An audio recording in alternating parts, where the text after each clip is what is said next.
अस्सलाम वालेकुम दोस्तों, आज की वीडियो में हम वर्टिब्रल कॉलम के बारे में डिटेल के साथ पढ़ेंगे। यानी इसके मुख्तलिफ रीजन्स, सर्वाइकल रीजन क्या होता है, थोरासिक रीजन क्या होता है, लंबर रीजन। इसके अलावा जो स्पाइन की एबनॉर्मेलिटीज़ हैं उनके बारे में डिस्कस करेंगे, यानी कि काइफोसिस, लॉर्डोसिस और स्कोलियोसिस क्या होते हैं। तो चलते हैं वीडियो की तरफ।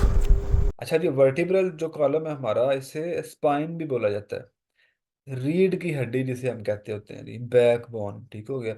स्पाइनल कॉलम ही बोला जाता है। इसके जो है मुख्तलिफ जो है ना वो नाम है। रीढ़ की हड्डी तो आप लोगों ने बहुत ज़्यादा सुनी होगी। तो वर्टिब्रल कॉलम जो है इसको रीढ़ की हड्डी बोला जाता है, इसको स्पाइन भी बोला जाता है, बैक बोन भी बोला जाता है। अब इसका फंक्शन क्या है? इसका जो सबसे पहला फंक्शन है वो ये है कि जी ये प्रोटेक्ट करता है हमारे स्पाइनल कॉर्ड को। अच्छा, स्पाइनल कॉर्ड के बारे में हम इसके बाद नर्वस सिस्टम जो है ना वो अपना पढ़ेंगे। तो उसकी एनाटॉमी देखेंगे, तो उसमें हम जो है वो इसको डिटेल के साथ देखेंगे स्पाइनल कॉर्ड को कि क्या होता है, सारा इसका ब्रेन के साथ क्या ताल्लुक है। अभी हम थोड़ा सा बस आपको ये मैंने बताना है कि जो स्पाइनल कॉर्ड होता है बेसिकली ये नर्व्स की सप्लाई होती है, सेल्स और नर्व की सप्लाई जो है इस यहाँ पे होती है। और ये इसको प्रोटेक्ट किया होता है वर्टिब्रल कॉलम ने। अगर यहाँ पर मैं आपको पिक्चर दिखाऊं, तो ये जो येलो कलर का पाइप नीचे की तरफ आ रहा है, ठीक है। ये जो येलो कलर का पाइप नीचे की तरफ आ रहा है, इसको जो है ना वो हम स्पाइनल कॉर्ड बोलते हैं। और ये जो इसको कवर किया हुआ बाहर हड्डियों ने, मुख्तलिफ हड्डियों ने इसे कवर किया हुआ है, इससे जो है ना हम वर्टिब्रल कॉलम बोलते हैं। तो यही वाली बात यहाँ पर लिखी है कि वर्टिब्रल कॉलम क्या करता है। अब देखा है आपने पिक्चर से भी आपने देखा कि ये प्रोटेक्ट करता है स्पाइनल कॉर्ड को। फिर उसके अलावा क्या करता है, हेड को सपोर्ट करता है, हमारे हेड के साथ जुड़ा होता है, हेड को सपोर्ट करता है। फिर serve as a point of attachment for the ribs, pelvic girdle and muscle. इन सारों के साथ जो है ये अटैचमेंट का काम करता है।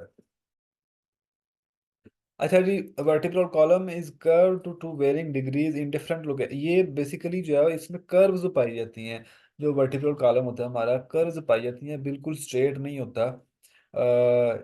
अभी हम इसकी शेप देखेंगे तो ज़्यादा चीज़ें क्लियर हो जाएंगी। Curves increases the column strength. यहाँ से जो है हम मैं आपको दिखाई देता हूँ। देखें जी, ये इस तरह से वर्टिब्रल कॉलम होता है, ये बिल्कुल स्ट्रेट नहीं है, ठीक है, ये इस कर्व्स की सूरत में है। तो अब ये जो कर्व्स होती हैं ये स्ट्रेंथ देती है, इसको स्ट्रेंथ देती है। और जो इसमें शॉक शॉक वगैरह लगते हैं, झटके वगैरह लगते हैं या फोर्स वगैरह लगती है, उसको एब्जॉर्ब करने की जो है ना ये इसके अंदर सलाहियत होती है। Help maintain balance in the upright position. जो हमारा एक पोस्चर है उसको ये मेंटेन करने में हेल्प करता है। अब ये कुछ ना पोस्चर की प्रॉब्लम्स का लिखा हुआ है, काइफोसिस लॉर्डोसिस, यानी ये वर्टिब्रल कॉलम की जो एबनॉर्मल पोजीशन है उसमें कुछ अगर मसाइल आ जाएं तो उसे जो काइफोसिस लॉर्डोसिस स्कोलियोसिस बोलते हैं। इसको हम आगे जाके देखेंगे कि ये क्या होता है, थोड़ा डिटेल के साथ आगे पढ़ेंगे।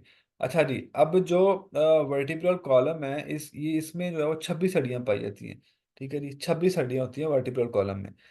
7 जो है ना वो सर्वाइकल रीजन की हड्डियां होती हैं। 12 जो है ना थोरेसिक रीजन की हैं। 5 लंबर रीजन की, सैक्रम की। ये आगे जाके हम पिक्चर की सूरत में आपको दिखाऊंगा तो आपको क्लियर होगा चीज़ें। देखिए जी, ये पिक्चर में ये जो है ना आपका वर्टिब्रल कॉलम है। अब ये जो ऊपर वाला रीजन है, ये इसमें जो है 7 वर्टिब्रा हैं, इसको सर्वाइकल कहते हैं। फिर इसके बाद जो है ये 12 थोरेसिक वर्टिब्रा जो है ये 12 होते हैं। फिर लंबर वर्टिब्रा जो हमारा लोअर बैक का एरिया आ जाता है, इसमें जो है ना ये 5 होते हैं। फिर उसके बाद नीचे जो है वो सैक्रम होता है और कोकक्स होता है। ये अच्छा एमसीक्यू पॉइंट ऑफ व्यू से ना ज़रा ज़रूरी चीज़ें हैं, ज़रा याद रखने वाली हैं कुछ। सर्वाइकल वर्टिब्रा C1 से C7 तक। फिर दी अतलस C1 is the first cervical vertebra, ये भी याद रख लेगा। The axis C2 is the second cervical vertebra। thoracic region जो है वो T1 से T12 तक होता है। लंबर जो रीजन है ये L1 से L5 तक होता है, जो कि हमारी लोअर बैक की जो है ना ये इसमें पाया जाता है। सैक्रम को अगर हम देखें, the sacrum is a triangular bone formed by the union of 5 sacral vertebra. Sacrum जो है हमारा ये बेसिकली 5 जो है ना ये वर्टिब्रा से मिलकर बना होता है, S1 से S5 तक, ठीक है। फिर उसके बाद अगर नीचे आए अगर हम, तो कोकेक्स होता है। कोकेक्स जो है ये 4 वर्टिब्रा इसमें होते हैं। अगर मजीद नीचे जब जाएंगे तो आपको पता चलेगा। The spine is made up of 33 vertebra which can be divided into 5 regions। Spine की जो abnormalities हैं जिसकी वजह से हमारा जो पोस्चर है वो डिस्टर्ब हो जाता है। तो इसके बारे में देखेंगे, और ये मैं बताता चलूँ पेपर पॉइंट ऑफ व्यू से बहुत इंपॉर्टेंट है। बहुत सवाल इससे निकल सकते हैं। अभी मैं आपको एक पिक्चर दिखाऊंगा, इससे आपको ज़रा चीज़ें क्लियर हो जाएंगी। तो बेसिकली तीन जो है ना, ये मेजर abnormalities हैं स्पाइन की। ठीक है, स्पाइन में जो abnormalities होती हैं, जो पोस्चर में उसकी वजह से खराबी आती है, उसमें इसके तीन टाइप्स हैं। अगर हम ये वाली पिक्चर को देखें, तो इस ये जो सिचुएशन है, ये इसमें आप देखेंगे स्पाइन जो है ये सी शेप में, ये जो है ना वो चेंज हो रही है, या एस शेप की शक्ल इख्तियार कर रही है ये। तो ये जो सिचुएशन होती है, इस किस्म की जो एबनॉर्मेलिटी है स्पाइन की, इसे हम जो है वो स्कोलियोसिस कहते हैं। ठीक होगा जी। जो स्पाइन की जिसमें जो शेप है वो सी या एस टाइप की हो जाती है, तो इसको हम जो है वो स्कोलियोसिस कहते हैं। अब इसमें क्या होता है, इसमें जो आपके कंध, ये जो शोल्डर है ना, ये इनबैलेंस हो जाते हैं। देखें आपके, ये वाला जो कंधा है ये थोड़ा ऊपर की तरफ है, ये थोड़ा नीचे की तरफ है। तो ये बेसिकली जो एबनॉर्मेलिटी है, इसे स्कोलियोसिस कहते हैं इसे। अच्छा, अब स्कोलियोसिस को अगर यहाँ पे देखें हम, तो ये वही वाला चीज लिखी हुई है यहाँ पे, sideways curvature of your spine, the curve is often S और सी शेप। अच्छा जी, काइफोसिस हम देखें, अगर ये वाली जो पिक्चर है दरमियान वाली, ये काइफोसिस है। तो हमारा थोरेसिक यानी जो सीने वाला जो हिस्सा है, ये क्या होता है जी, इसके अंदर जो है ना वो कर्व आ जाता है, ये बाहर की तरफ निकल जाता है, और इससे क्या होता है, हमारे जो कंधे हैं ये झुके हुए महसूस होते हैं। काइफोसिस है ना, excessive outer curvature of your upper back often with rounded shoulder, it is also called round back. ठीक है जी, इसे राउंड बैक भी बोला जाता है, इसे हंच बैक भी बोला जाता है। ये जो कंधे आपने देखा वो अक्सर जो बड़ी उम्र में कंधे जो है वो आगे की तरफ झुक जाते हैं हमारे, और ये जो स्पाइन का ये वाला जो एरिया है, थोरेसिक एरिया, ये बाहर की तरफ निकल जाता है। इसकी वजह से कंधे नीचे की तरफ झुक जाते हैं। ये वाली जो सिचुएशन होती है, बेसिकली इसे राउंड बैक, कुब निकल जाना जिसे हम कहते होते हैं, हंच बैक, ये काइफोसिस किसे कहते हैं। अच्छा जी, लॉर्डोसिस में क्या होता है, लॉर्डोसिस में हमारा ये अगर मैं दोबारा उसको आपको पिक्चर दिखाता हूँ कि ये थोरेसिक वर्टिब्रा आ गई, ये नीचे हमारे पास लोअर बैक में लंबर वर्टिब्रा इसे कहते हैं। ठीक है जी, 1 से 5 तक होते हैं ये लंबर वर्टिब्रा। अच्छा, अब ये इनकी की जो abnormality आती है ना, इसको बेसिकली हम लॉर्डोसिस कहते हैं। ठीक है जी।